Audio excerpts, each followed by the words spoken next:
سوچ سکتے ہو کہ 3000 کا لشکر دنیا کی سپر پاور کی 1,00,000 فوج سے لڑنے جا رہا ہے۔ فی البدی کہا اے نفس اگر تو شہید نہ ہوا تو مرے گا تو صحیح، اور یہ موت کا میدان گرم ہے اور تیرے دونوں ساتھی شہید ہو کے جنت میں چلے گئے ہیں، تو بھی جان دے تاکہ ان کے ساتھ مل جائے۔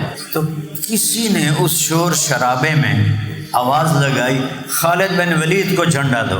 ایک دم سارے کہنے لگے خالد کو دو، خالد کو دو، خالد کو دو۔ تو انہوں نے جھنڈا پکڑا اور دوسرے ہاتھ سے تلوار کو یوں بلند کیا، تو فوراً میرے نبی نے فرمایا اب اللہ نے اپنی تلواروں میں سے ایک تلوار کو باہر نکال لیا ہے۔ اس طرح شام تک 8 تلواریں سیف اللہ کے ہاتھ سے ٹوٹیں اور دشمنوں پر رعب چھا گیا۔ یہ کیا بلا ہے! قربان جاؤں خالد کی قبر کو بھی سلام ہے کہ انہوں نے کیا جنگی حکمت عملی، اور 57 ملکوں میں اللہ نے پاکستان کو ساری کمیوں کے باوجود یہ عزت بخشی ہے کہ یہ ایک ایٹمی طاقت ہے۔ یہی تو کانٹے کی طرح چبھتا ہے پاکستان ساری دنیا کے کافروں کو۔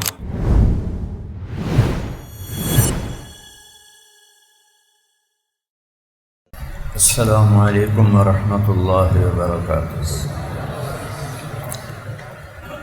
بسم اللہ الرحمن الرحیم، والصلاۃ والسلام علی رسولہ الکریم۔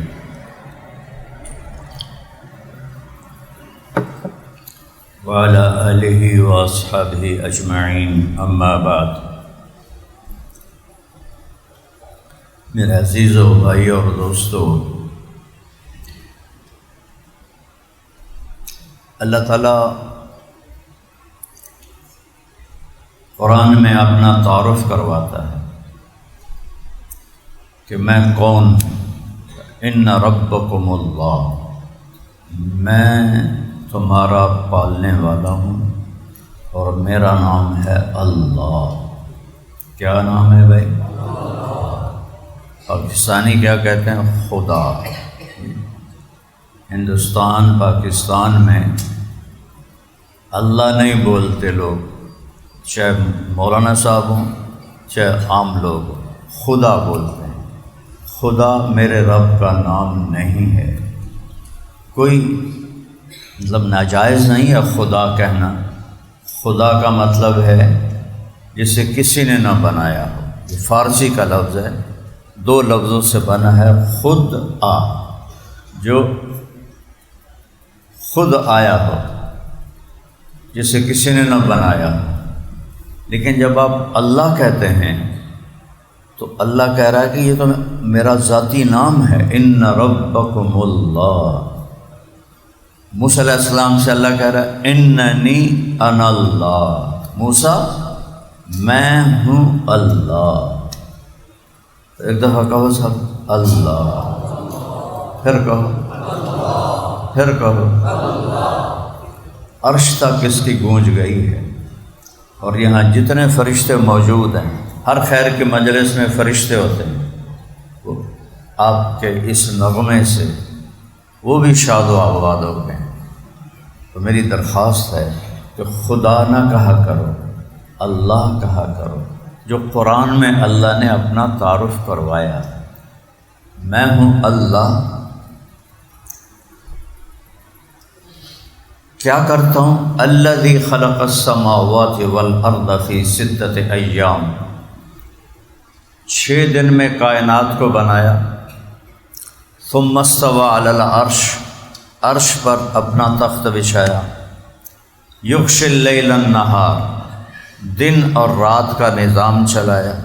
یطلبہ حثیثا، دن آگے چلتا ہے رات پیچھے چلتی ہے۔ الشمس والقمر والنجوم، سورج چاند ستارے سیارے، مسخرات بامرہ، تیرے رب کے حکم کے تابع ہیں۔ الا لہ الخلق والامر، اور سے سنو کہ خالق بھی میں ہوں اور حاکم بھی میں ہوں، بنانے والا بھی میں ہوں اور حکومت بھی میری ہے۔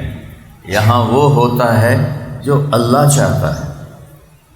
تو اللہ نے مختلف انداز سے سمجھایا ہم سے شروع کیا، قل ارأیتم ان اخذ اللہ سمعکم وابصارکم وختم علی قلوبکم من الہ غیر اللہ یاتیکم بہ۔ مجھے بتاؤ فیصلہ بادیو، اگر میں تمہارے کان بند کر دوں، آنکھوں کا نور واپس لے لوں، سننے کی طاقت بند کر دوں، دلوں پر تمہارے مہر لگا دوں، میرے سوا کوئی ہے جو تمہیں آنکھوں میں نور دے، کانوں میں سننے کی طاقت دے، اور دل، قرآن دل کی بات کرتا ہے، دماغ کی بات نہیں کرتا ہے، دل کی بات کرتا ہے۔ اور آج کی تحقیق نے یہ بتایا کہ دل دماغ کو بھی کنٹرول کرتا ہے۔ سائنسدان کہتے ہیں کہ دماغ دل کو کنٹرول کرتا ہے، قرآن کہتا ہے دل دماغ کو کنٹرول کرتا ہے۔ تو آج کی جدید سائنس میں پتہ چلا ہے کہ دل کے اندر ایک سسٹم ہے جو دماغ کے اوپر بھی حکومت کرتا ہے۔ تو اللہ کہتا ہے اگر میں تمہارا یہ واپس لے لوں سب کچھ، تو میرے سوا کوئی ہے جو تمہیں واپس کر سکے؟ پھر دوسری طرح اللہ کہتا ہے ان یشاء یذہبکم ویأتی بخلق جدید، چاہوں تو تمہیں قبروں میں پہنچا دوں اور نئی مخلوق لے کر آؤں، تو مجھے روک لو گے؟ کوئی موت نو روک کے دکھاؤ تو صحیح۔ پھر ایک اور طرح سے کہتا ہے وَنُنشِئُکُم فِیمَا لَا تَعْلَمُونَ، اور تمہیں لے کے نہ جاؤں، تمہیں زندہ ہی رکھوں لیکن تمہاری جنس بدل دوں، بندر بنا دوں، خنزیر بنا دوں، کتا بنا دوں، جانور بنا دوں، جو چاہوں تمہاری شکل بنا دوں، روک لو گے؟ اللہ نے موسیٰ علیہ السلام کی قوم کو ایک رات میں انسان سوئے، پورا شہر حکم آیا کونو قردۃ خاسئین، بندر بن جاؤ ذلیل ہو کر۔ صبح جب آنکھ کھلی قریب کے بستی والوں کی تو انہوں نے دیکھا پوری بستی بندر ہی بندر، بندر ہی بندر، چھوٹے بڑے سب بندر، اور جو رشتہ داریاں تھیں وہ بندر آ کے اپنے رشتہ دار کے پاؤں پکڑے، چومے، روئے۔ یہ وہ تھے جنہوں نے مچھلی کا شکار کیا اللہ کے روکنے کے باوجود کہ تم نے ہفتے کو مچھلی کا شکار نہیں کرنا، انہوں نے پھر بھی کیا۔ تو اللہ تعالیٰ نے کہا چلو بندر بن جاؤ۔ تو اللہ کہہ رہا ہے میں تمہیں بندر بنا دوں تو روک لو؟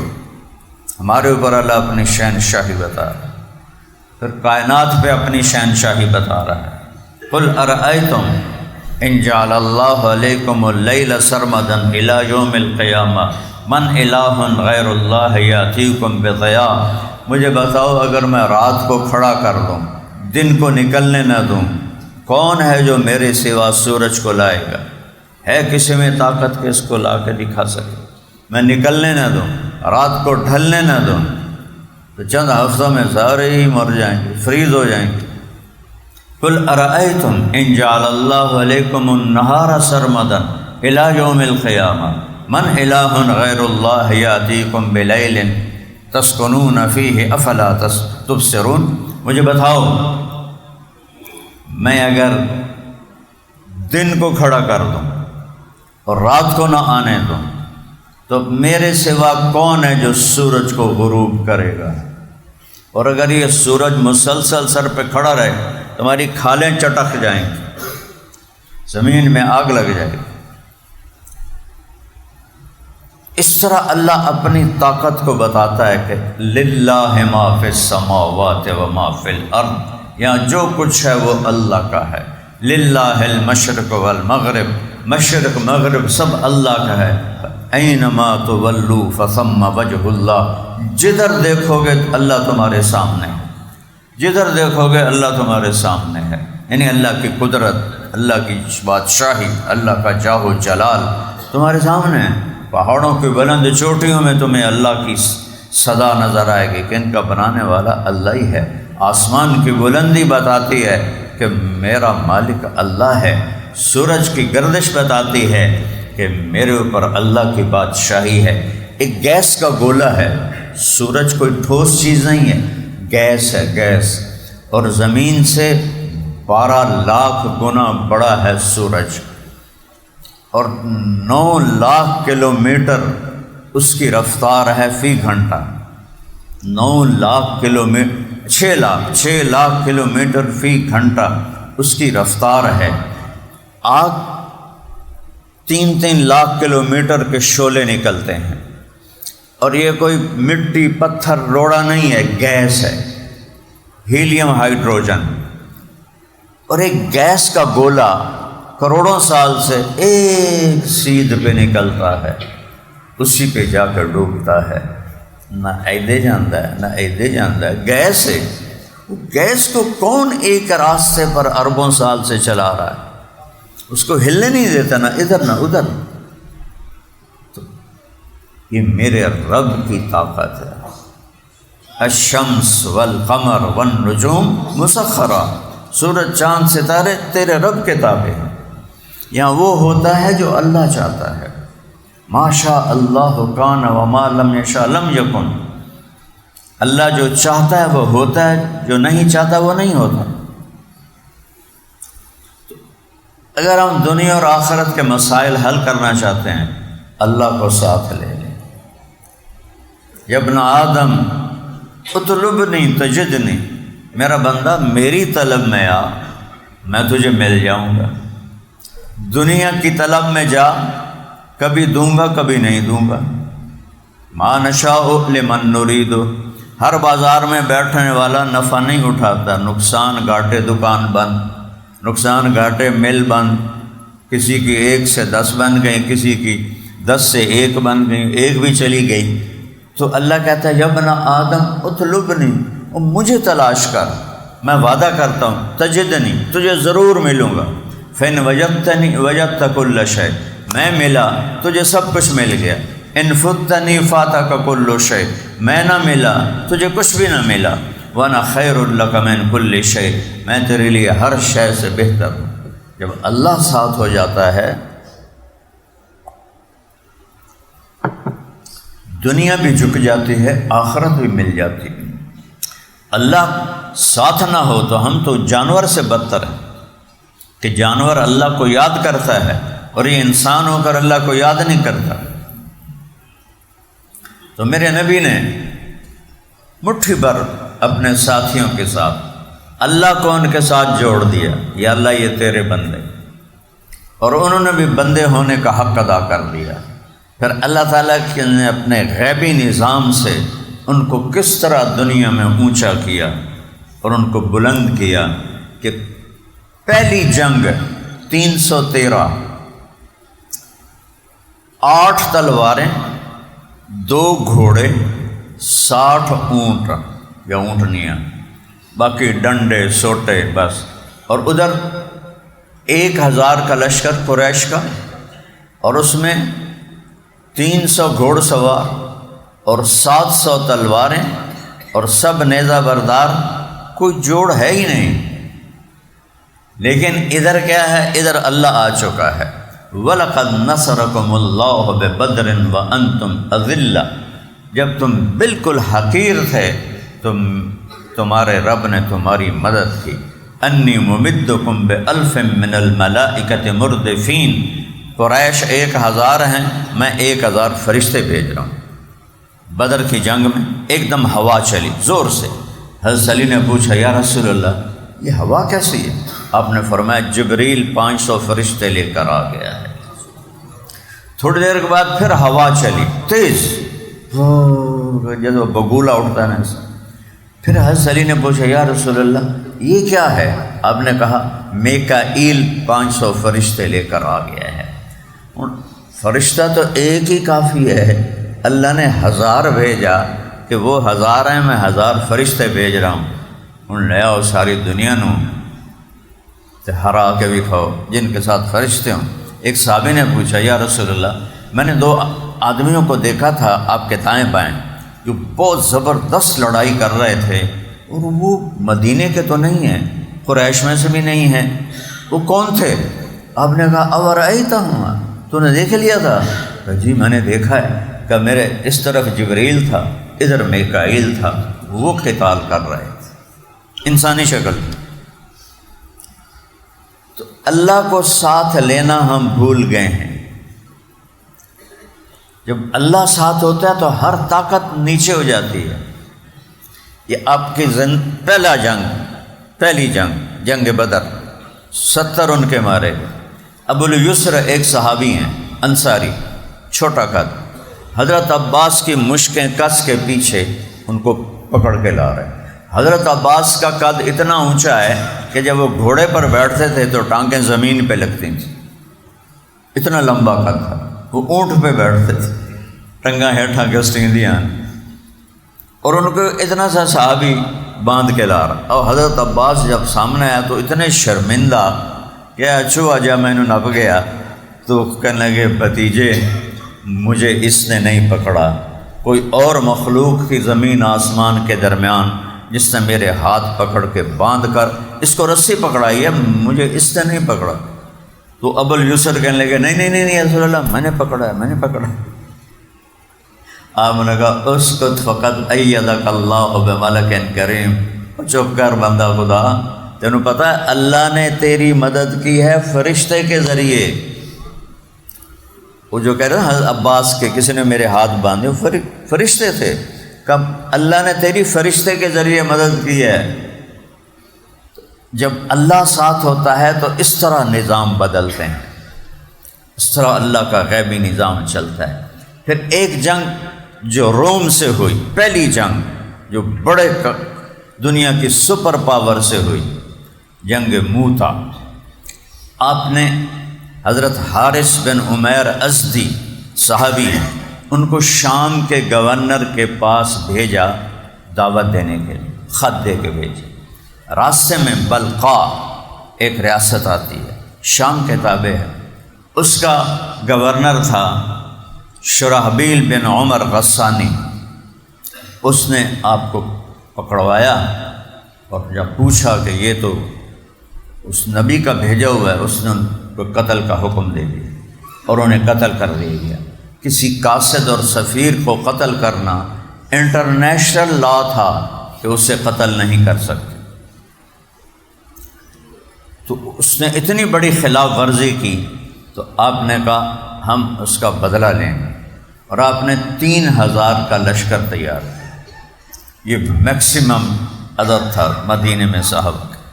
تو کہا زید بن حارثہ امیر ہیں، یہ شہید ہو جائیں تو جعفر بن ابی طالب امیر ہیں، یہ شہید ہو جائیں تو عبداللہ بن رواحہ امیر ہیں، وہ شہید ہو جائیں تو پھر جس کو چاہے امیر بنا لو۔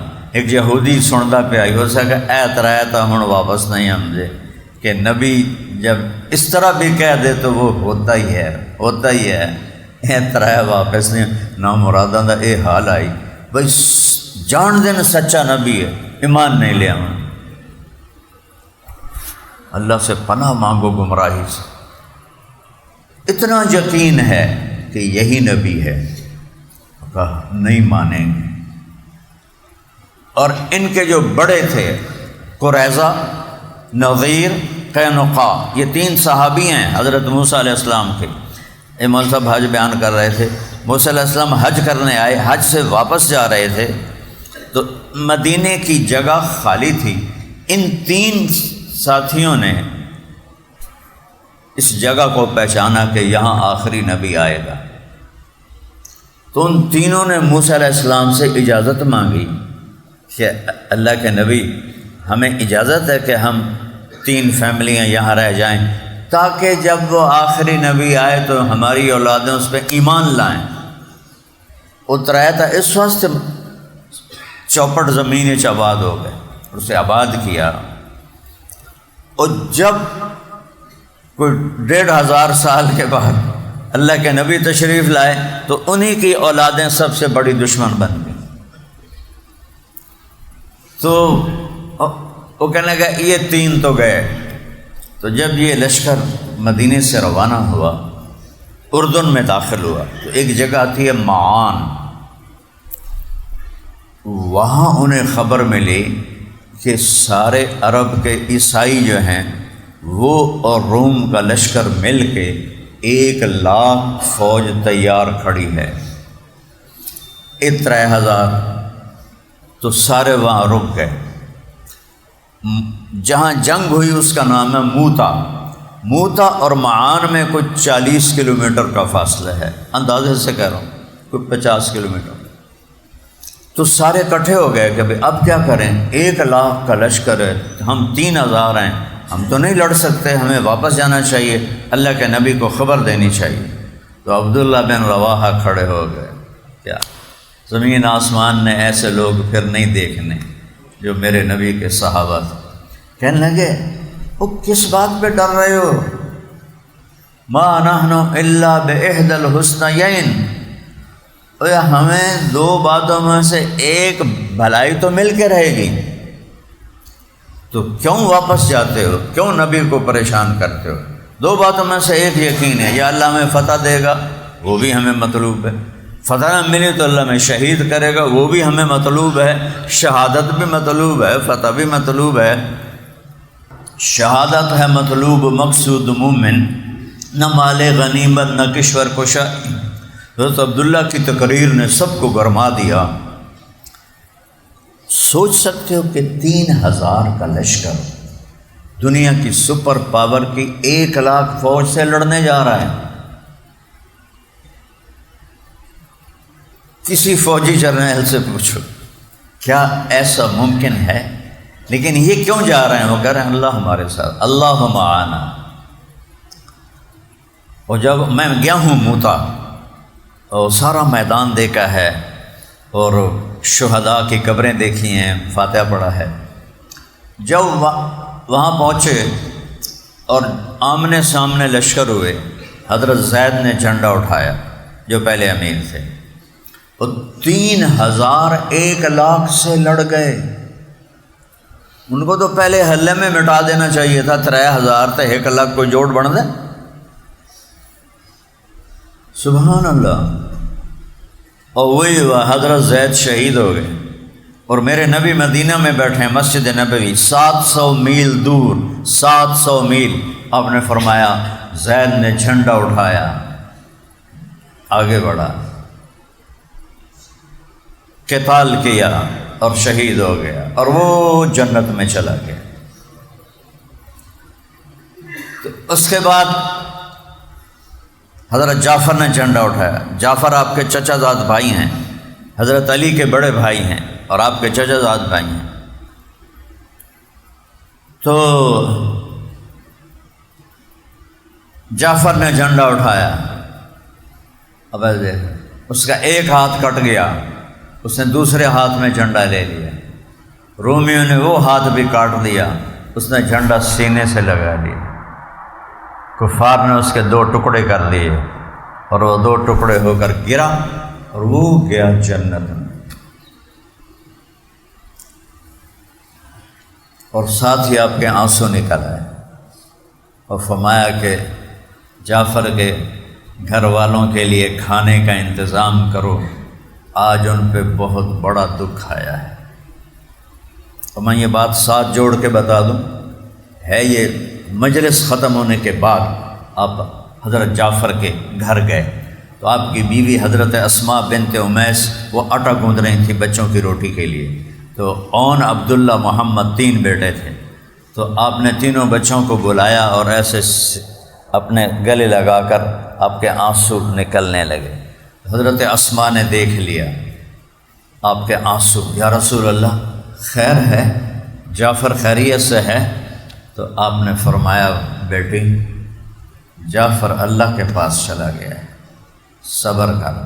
تو وہیں بے ہوش ہو کے گر گئے، اور آپ نے بچوں کو سنبھالا، عورتوں کو بلا کے حضرت اسماء کے حوالے کیا کہ ان کے ہوش میں لاؤ، تو واپس چلتے ہیں۔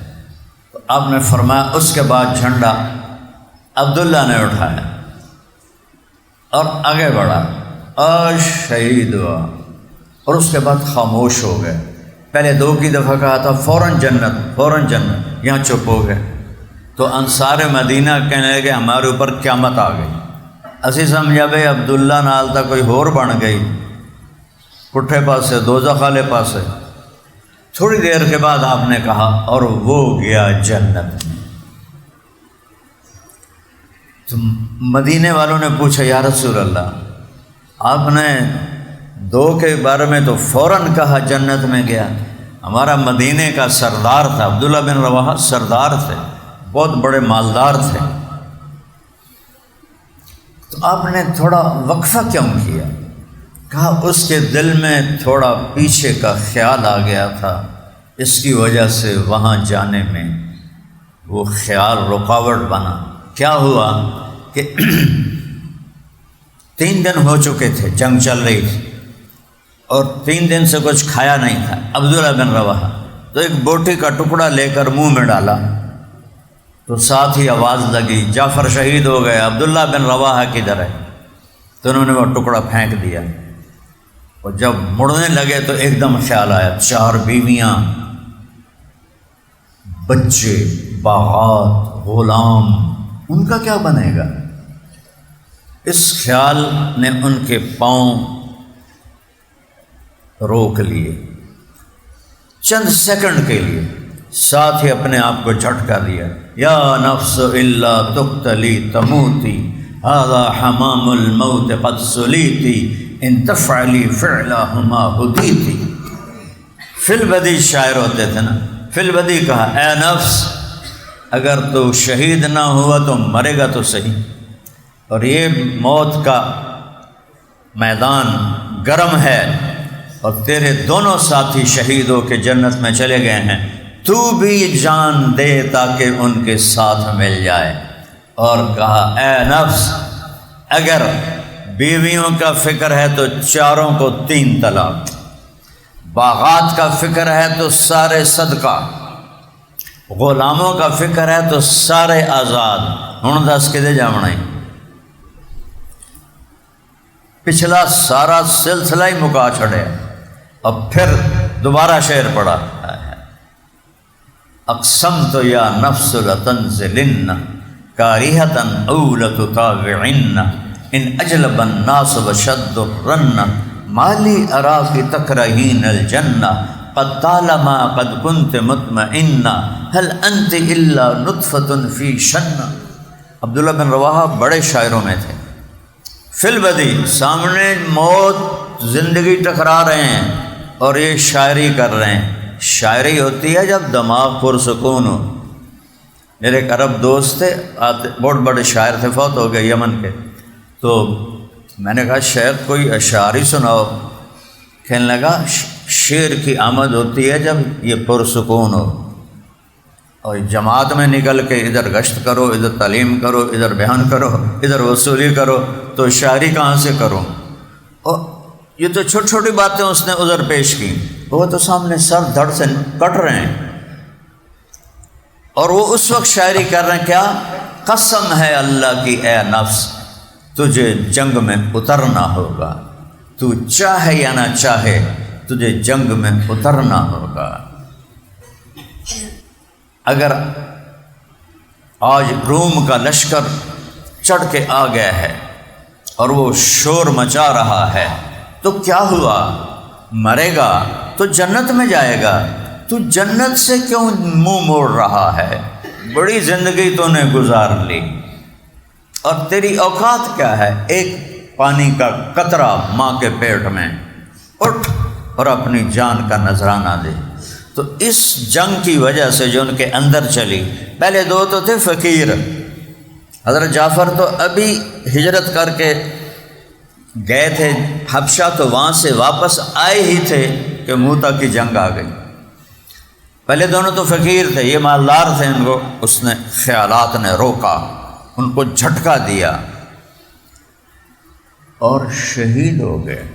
تو وہ جو جھٹکا آیا تھا، بیوی کا خیال، بچوں کا خیال اور غلاموں کا خیال، باغات کا خیال، اس نے تھوڑی دیر کے لیے قدم روکے، جنت میں جانے میں دیر ہو گئی، لیکن دے دی آپ نے خوشخبری، جنت میں داخل ہو گئے۔ اور میں جب موتا گیا تو ان کی قبریں بھی ایسے، حضرت جعفر اور حضرت زید ایک ہی حاتم میں دفن ہے، دونوں کے مقبرے ایک ہی حاتم ہیں۔ اور عبداللہ بن رواحہ ان کا مقبرہ یہاں سے جیسے وہ گیٹ ہے، اس گیٹ اتنے فاصلے پر حضرت عبداللہ بن رواحہ کا مقبرہ ہے، تو وہ شروع میں تھوڑا ٹھٹکے تو دو کی قبریں ساتھ ہیں کہ انہوں نے نہ سوچا نہ سمجھا نہ دیکھا. اللہ اکبر. ان کو تھوڑا سا دنیا نے روکا تو اس کو انہوں نے ٹھوکر ماری اور اس پر ان کی جان لگی، تو ان کی قبر بھی ذرا فاصلے پر ہے. تو عبداللہ بن رواحہ کی شہادت پہ جھنڈا گر گیا، چونکہ اب امیر کوئی نہیں. ثابت بن اکرم رضی اللہ عنہ بدری صحابی ہیں. ہاں، اس سے پہلے کا واقعہ سنا. جب لشکر آمنے سامنے ہوئے تو ثابت بن اکرم تو جنگ بدر کے صحابی ہیں، ابو ہریرہ ساتھ کھڑے تھے، ان کی پہلی جنگ ہے، ان کا ایک رنگ آئے ایک جائے، ایک آئے ایک جائے. تو ثابت رضی اللہ عنہ نے دیکھ لیا، کہنے لگے ابو ہریرہ لعلک تری جموعا کثیرا، لگتا ہے بڑے لشکر کو دیکھ کے ڈر رہے ہو. کہنے لگا بھائی واقعی ڈر رہا ہوں. تو انہوں نے فرمایا ما شہدت معنا بدرا، تو بدر میں ہوتا تجھے کبھی ڈر نہ لگتا. انا لا ننصر بالکثرہ، ہم عدد کی زیادتی سے نہیں فتح پاتے بلکہ اللہ کی مدد سے فتح پاتے ہیں. تو ثابت بن اکرم نے جھنڈا اٹھایا، کہا بھئی یہ جھنڈا دو، کسی کو دو. اب اللہ کے نبی خاموش ہو گئے، ایسے خلا میں دیکھ رہے ہیں. تو کوئی فیصلہ نہیں ہو رہا کہ کس کو، جس کو کہتے ہوئے کہتے نہیں میں نہیں سنبھال سکتا. تو کسی نے اس شور شرابے میں آواز لگائی خالد بن ولید کو جھنڈا دو. ایک دم سارے کہنے لگے خالد کو دو، خالد کو دو، خالد کو دو.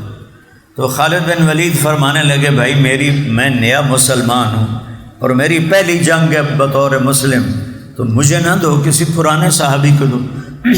سب نے کہا نہیں بس تو ہی ہے، تو ہی ہے، تو ہی ہے. تو انہوں نے جھنڈا پکڑا اور دوسرے ہاتھ سے تلوار کو یوں بلند کیا.